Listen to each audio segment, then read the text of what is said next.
Max, I want to talk about that moment this morning. It was really cool. You kind of held it one way, held it the other, and I know you lost the car, but it looked like a really tricky conditions out there today.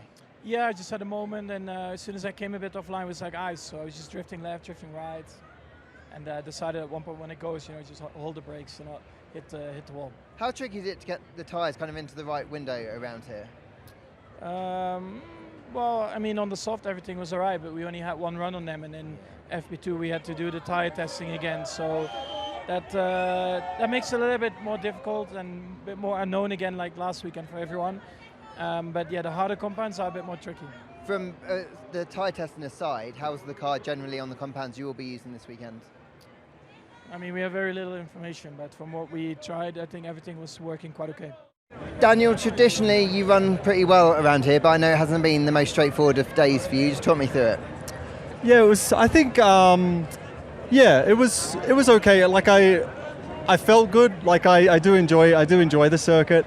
But yeah, this morning we had a couple issues, so we got back out at the end on the soft, but let's say slightly compromised. So. Okay. Probably not a true indication of the pace there on that tyre. And then this afternoon, yeah, the Pirelli testing and that. Yeah. We cut it short a little bit at the end. We had a bit of an issue, but yeah, a few things here and there, but otherwise still got enough laps to give us a good feeling and an idea of where to go tonight with setup.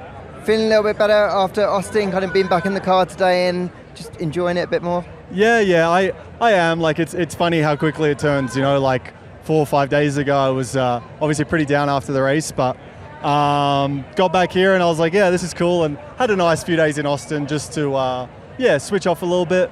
But yeah, it's this place is wild. Like for a Friday, it's I could hear them like chanting Checo when I was in the garage. It's nuts. Checo or Ricciardo? I think they were saying Ricciardo. It sounds the same. Maybe it was that. All right. So Checo, what was it like out there? It looked like everyone was kind of struggling with the conditions. Yeah, it was a tricky day as usual in Mexico. With the altitude, everything is floating around, so fairly easy to make mistakes in this condition. So overall, I think obviously FP2 was mainly for Pirelli, but FP1 we got a good base, and yeah, we seem to be there. Ferrari seems to be strong, also Mercedes. So it's going to be a tough battle tomorrow. In FP1, did you manage to find a rhythm quite quickly with the car?